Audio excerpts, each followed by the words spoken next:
namanya Forum News Network itu nggak ada pemodalnya. Dengan begitu kita bebas dan Anda memang dianggap. Loh itu tadi menjadi jurnalis yang independen itu adalah self actualization itu. Mungkin baru 6 bulan Gus Dur jadi presiden, dia udah ketemu dengan Pak Tommy Soeharto.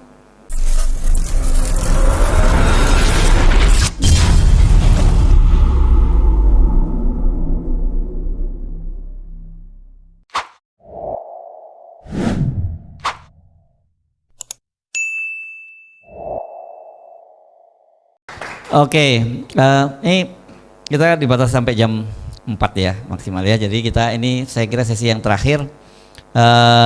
Ini tapi ini laki-laki semua yang tanya ya. Saya mau kasih yang perempuan dulu ya. Ya ini perempuan dulu kan. Ya 1 perempuan, ini 2, 3 di sana belakang. Ada perempuan di sana enggak? Ya perempuan 2 di sana. Tapi karena pertama perempuan, saya kasih 2 perempuan dulu yang penting ya. Oke. Apa mana ini? Oh ini banyak, 1 orang aja yang di belakang ya. Oke silakan Mbak dulu, terus ada nanti Mbak di belakang sana. Silakan Mbak. Baik, bismillahirrahmanirrahim. Perkenalkan nama saya Alifia Fatia Nuresa, biasa dipanggil Alif. Saya dari mahasiswi Fakultas Ilmu Sosial Ilmu Politik Universitas Muhammadiyah Yogyakarta. Seperti yang sudah sama-sama kita ketahui ya, Bung, bahwa terkadang pada akhir periode institusi pemerintah sering menghabiskan uangnya pada kegiatan-kegiatan yang mungkin bermanfaat ataupun tidak ya, tergantung dengan tujuannya. Nah, tujuannya mereka mungkin agar periode ke depan RAB yang dicairkan dapat sama, harapannya lebih, dan yang pasti tidak mungkin mereka berharap untuk kurang begitu RAB-nya. Nah, hal seperti ini juga kemudian saya temui ada di dalam praktik-praktik organisasi kemahasiswaan, baik itu pergerakan maupun akademisi, baik itu organisasi seperti BEM maupun UKM-UKM, bahkan juga seperti kegiatan dari pemerintah sendiri seperti yang berbasis akademis seperti PKM, Pekan Kreativitas Mahasiswa yang diadakan oleh Kemdikbud. Nah, saya rasa sudah menjadi kewajaran jika RAB yang kami kirimkan itu tidak selalu sesuai dengan praktik yang kemudian kami keluarkan gitu, karena dengan kondisi Indonesia yang sekarang seperti ini wajar sekali harga-harga itu kemudian cepat sekali berubah. Nah tapi seringkali nih hati saya, kecil saya itu merasa tidak enak ketika saya ikut terlibat dalam penghabisan dana itu gitu. Karena misalnya kami kemarin mengajukan RAB itu sekitar misalnya 500.000, ternyata yang kepakai 300.000, dan kami juga tidak bisa mengembalikan karena misalnya kalau misal kamu tidak habis nih dananya, maka itu akan sulit untuk adik-adik kamu nanti gitu, biasanya gitu kan. Karena nanti RAB-nya pasti akan lebih kecil. Nah, pertanyaan saya nih, menurut pandangan Bung Rocky yang sudah menjadi pengamat berbagai isu, termasuk isu korupsi, apakah sebetulnya praktik tersebut adalah bentuk dari korupsi? Atau mungkin pemahaman saya saja yang terlalu sempit terhadap definisi korupsi? Terima kasih.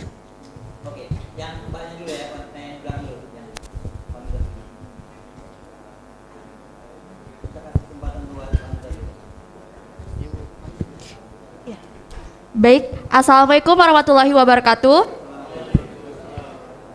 Sebelumnya saya ucapkan terima kasih kepada Bapak Rocky Gerung atas pemaparannya. Sebelumnya perkenalkan, saya Fadila Nur Anissa dari Fakultas Hukum Universitas Muhammadiyah Yogyakarta. Pertanyaan saya ini bukan terkait pesimisme saya terhadap anti korupsi, melainkan bagaimana suatu anti korupsi ini dapat bisa diterapkan dalam kehidupan sehari-hari kami. Bagaimana bagaimana orang-orang anti korupsi dapat memasuki dan bertahan dalam suatu sistem yang tidak sehat. Seperti yang Bapak Rocky Guru telah sampaikan tadi, bahwa kita sebagai mahasiswa, sebagai civil society yang seharusnya dapat mewujudkan anti korupsi itu sendiri. Tapi seperti yang kita tahu bahwa reformasi telah terjadi dan cukup berdampak terhadap ekonomi negara dan stabilitas negara yang perlu kita pertimbangkan kembali. Serta seperti kita tahu bahwa korupsi telah ada jauh dari masa ini, bahwa korupsi itu terus berulang dan berkali-kali dan berlanjut menjadi suatu budaya. Bagaimana suatu budaya anti korupsi ini dapat diterapkan di Indonesia, termasuk di mahasiswa dalam penerapannya? Apakah perlu adanya pendekatan dengan penerapan peraturan yang bisa memudayakan suatu anti korupsi, atau atau dengan adanya pendekatan peraturan itu hanya menjadi suatu peraturan dalam kertas. Terima kasih, Pak.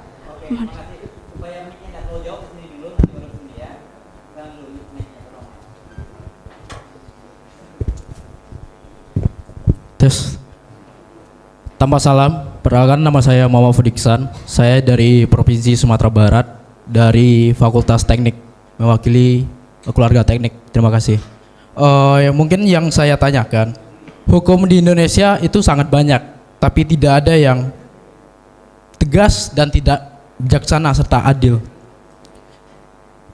Yang saya tanyakan tentang korupsi, kenapa hukum di Indonesia tentang mengenai korupsi itu tidak ada yang tegas, serta kayak pejabat negara itu seperti tidak malu. Contoh kita studi kasus tentang korupsi di Jepang. Ketika seseorang itu korupsi, dia malu, malahan bunuh diri gitu. Kenapa di Indonesia itu tidak ada hukum yang seperti itu gitu? Malu dengan korupsi, serta kadang-kadang pejabat itu bangga dengan korupsinya sendiri. Kenapa? Yang saya tanyakan, kenapa tidak ada aturan yang tegas serta aturan yang benar-benar adil dan makmur bagi masyarakat? Sekian, terima kasih.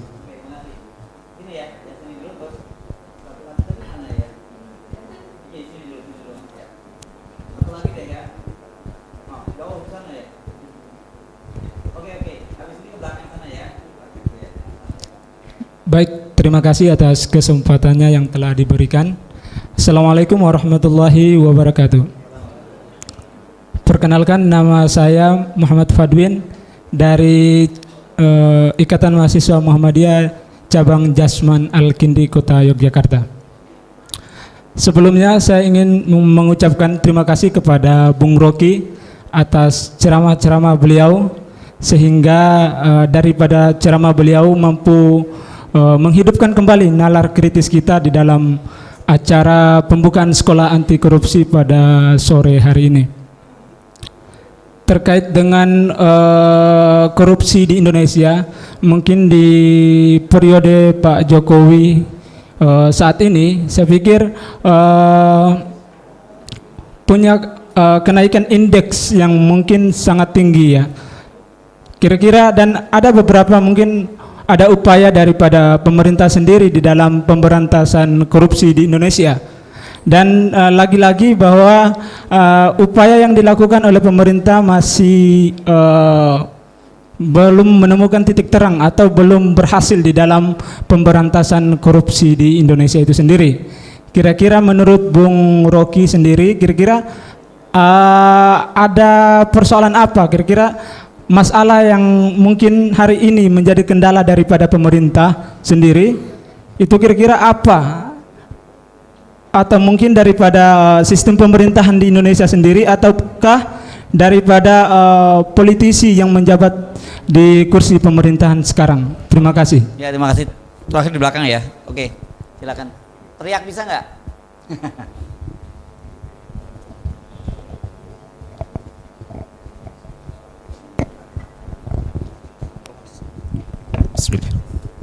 Assalamualaikum warahmatullahi wabarakatuh. Selesai kedeng. Perkenalkan, saya Herlan Purnama Samsi. Saya Himpunan Mahasiswa Islam HMI. Pertama yang saya ingin sampaikan, saya kira saya tidak tabat bicara tadi. Saya capek untuk berjuang soalnya. Gini Pak Rocky dan host, kebetulan ada pers dan narasumber aktivis 98. Kalau berangkat dari sejarah korupsi, maka kita akan masuk kepada Orde Baru.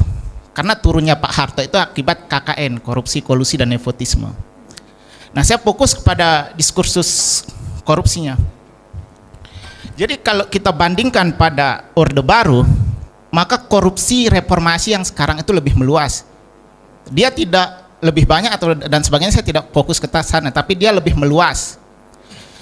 Jadi transisi dari Orde Baru itu kepada zaman reformasi adalah, menurut saya ada sesuatu hal yang kacau, ada sesuatu hal yang tidak bisa dicerna oleh reformasi yang sekarang. Bahwa kita ketahui bahwa dulu korupsi pada Orde Baru itu dia terkoordinir, MA, MK, DPR itu hampir kita tidak pernah dengar bahwa ada korupsi yang berjalan. Tetapi sekarang dia masuk kepada hakim MA, MK, DPR, bahkan pemerintah-pemerintah daerah. Dan yang terakhir adalah yang pemerintah daerah itu dari praksi PAN tentang suap menyuap tentang proyek yang sempat disinggung tadi.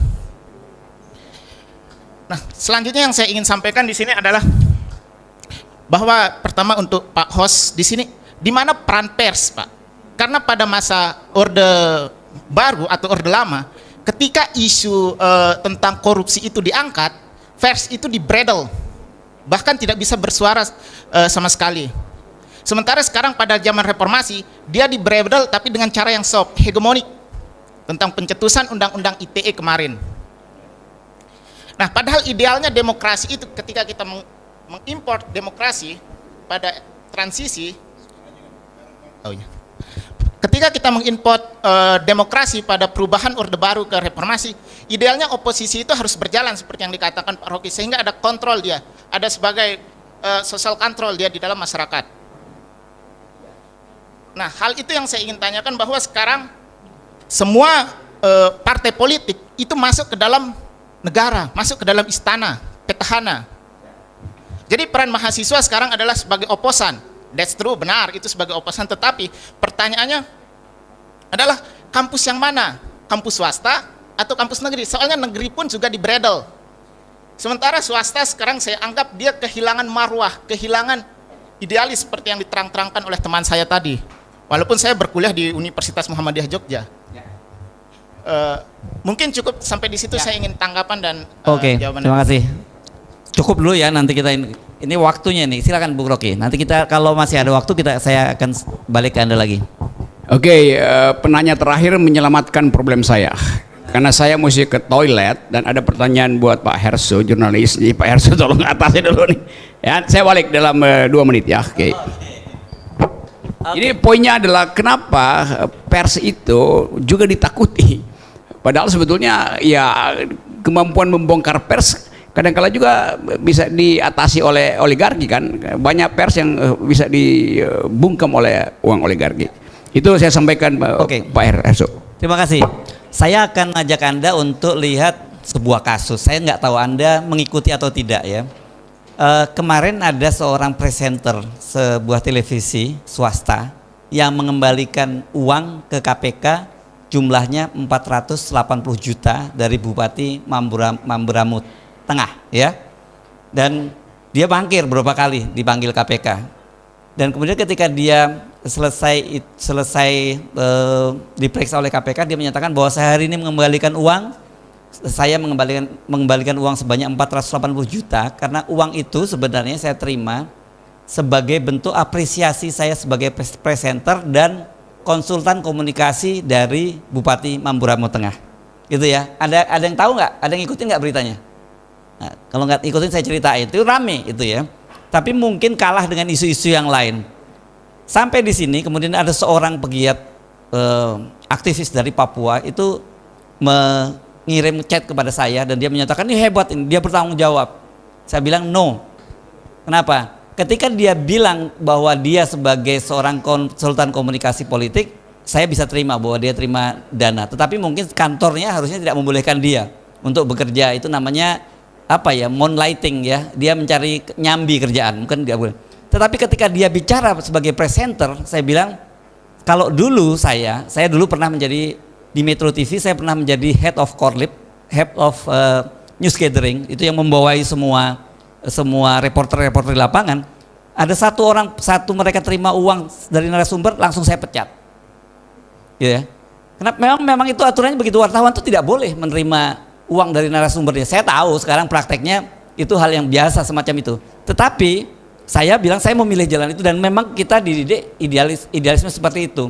Bahkan dulu caranya ketika saya masih bekerja, saya pernah menjadi saya wartawan cukup lama sejak tahun 89. Saya pernah di Istana Presiden zaman Pak Harto. Saya ngerti praktek Orde Baru. Saya pernah menjadi redaktur politik di majalah Mingguan Berita Editor. Saya pernah di Harian Republika redaktur politik. Kemudian saya juga di Metro TV dan terakhir saya di Antv ya. Saya lama sebagai seorang wartawan dan sampai sekarang hubungan saya itu sangat dekat dengan narasumber karena mereka tahu bahwa saya tidak pernah menerima amplop dari narasumber. Saya tidak pernah. Saya mengharamkan yang namanya amplop itu. Jadi dan itu tapi yang terjadi sekarang. Kenapa? Karena itu tadi tidak independen. Ketika seseorang sudah menerima sesuatu berita, tentu kita tidak bisa bersikap independen. Dan bahkan kita dulu sangat keras kalau di kami ada tradisi wartawan itu tidak boleh ngepost di satu tempat terlalu lama. Ya, katakan ngepost di Polda misalnya begitu contoh ya. Dia tidak boleh terlalu lama di post itu. Kenapa? Bagus, dia akan menguasai informasi yang ada di situ. Dia narasumber dekat. Tetapi kalau dia terlalu dekat dengan narasumber, dia tidak akan objektif.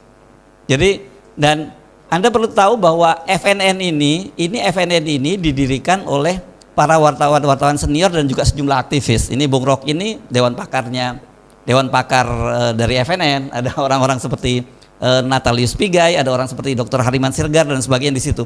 Dan kami ini semua kita tidak ada pemilik modalnya di FNN ini. Pemilik modalnya kita sendiri semua gitu. Jadi dengan begitu kita tidak mudah dikooptasi. Makanya Bung Rocky tadi namanya yang benar Forum News Network, bukan forum nantang-nantang. Ya, namanya Forum News Network itu nggak ada ya pemodalnya. Dengan begitu kita bebas dan Anda memang dianggap sekarang sebagai satu-satunya media yang oposan gitu. Nah, orang bertanya kenapa FNN selalu mengkritik pemerintah? Kenapa Bung Rocky Gerung selalu mengkritik pemerintah? Tugas dari wartawan itu memang mengkritik pemerintah, bukan memuji pemerintah. Kalau memuji pemerintah itu humas, ya. Kalau wartawan memang nggak boleh begitu. Nah, jadi ya, jangan disalahkan kalau kami selalu kontrol dan kritik pada pemerintah. Memang itu tugas kita sebagai wartawan. Apalagi dalam situasi sekarang, ketika Anda lihat, ini saya cepat aja ngomong, nanti malam mungkin ketika di kelasnya saya akan lebih panjang bicara. Sekarang ini saya membagi cuma 2 media di Indonesia itu. Mereka yang berangkat, grup media yang berangkat dari wartawan yang membangun media, tapi kemudian berubah menjadi konglomerasi, itu seperti Kompas, seperti Jawa Post dan sebagainya, dan atau konglomerasi yang masuk ke pers, ya, konglomerat yang membeli media, MNC, Trans TV, TV One dan sebagainya, itu kan konglomerasi masuk ke media. Apa bedanya? Sama. Kenapa? Karena mereka sudah menjadi konglomerasi, dan ketika sudah menjadi konglomerasi banyak sekali kepentingan yang mereka harus jaga. Jadi mereka kemudian banyak kali masuk kekuasaan. Karena itu dalam situasi sekarang ini diperlukan pers yang independen. Sekarang yang namanya oposisi sudah tidak ada lagi di lembaga pemerintahan. Anda tahu di DPR itu kursi pendukung pemerintah itu 81,9%. Dengan PAN masuk kemarin ya. PAN ini rootnya Muhammadiyah nih ya. Masuk ke pemerintahan itu 81,9% kursi di parlemen.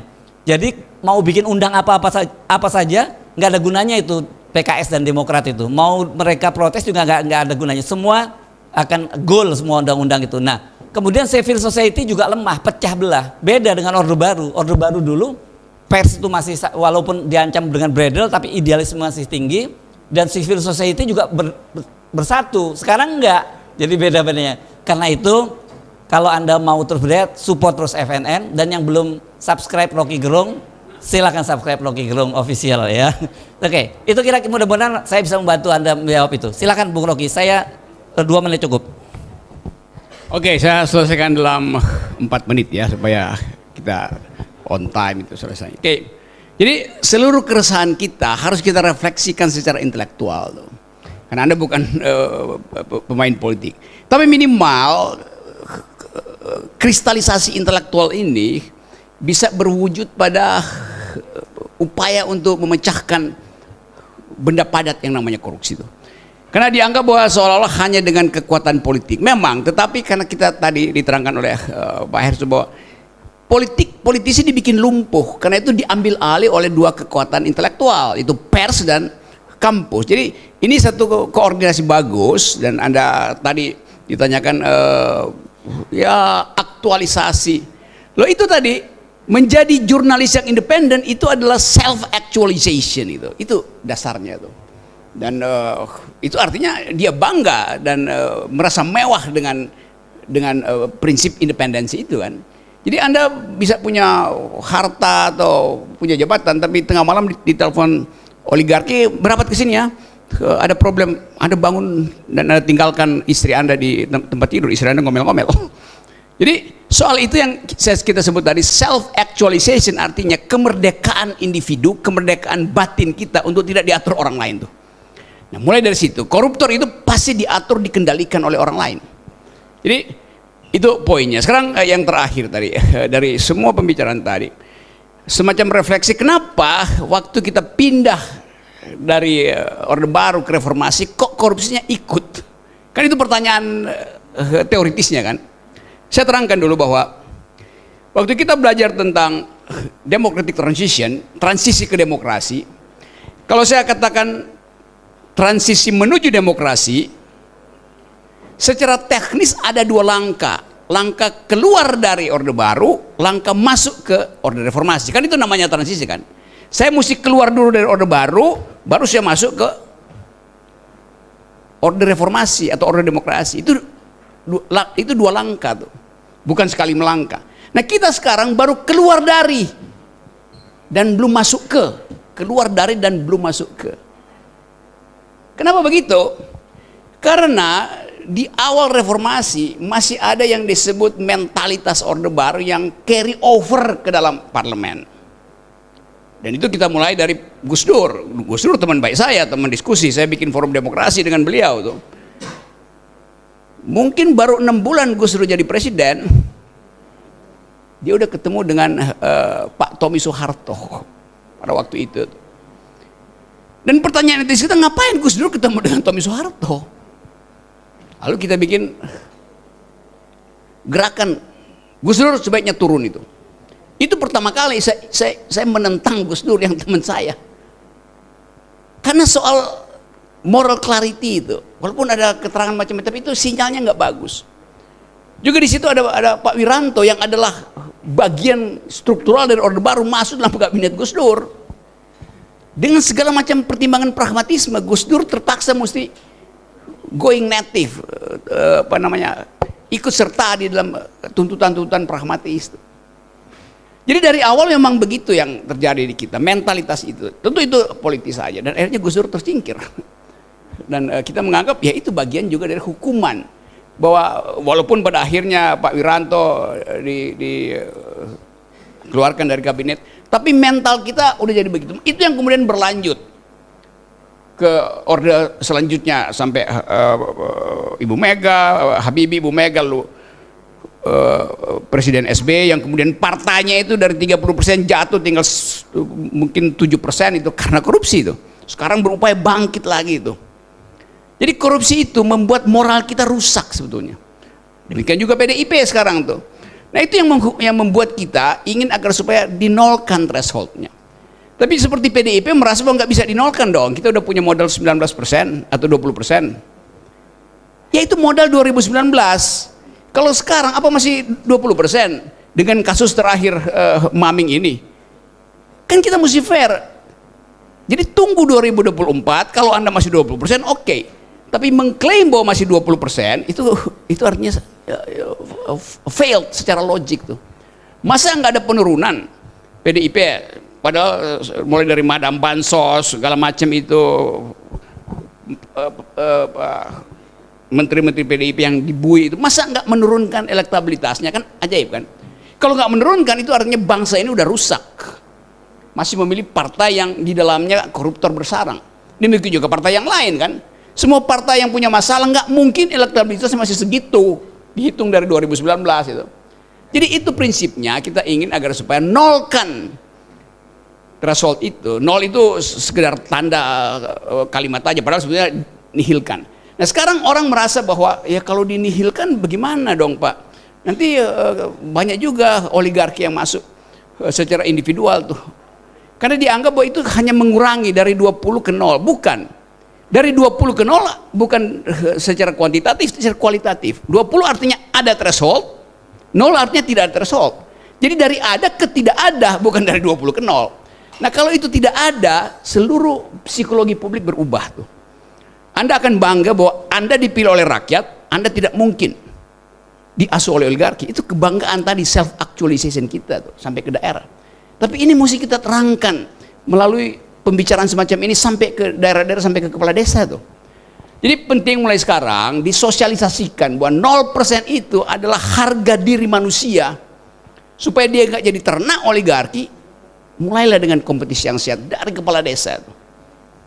Saya kira itu misi kita, dan kita sama-sama yakin bahwa apa yang kita ucapkan secara jujur itu akan diberkahi oleh langit.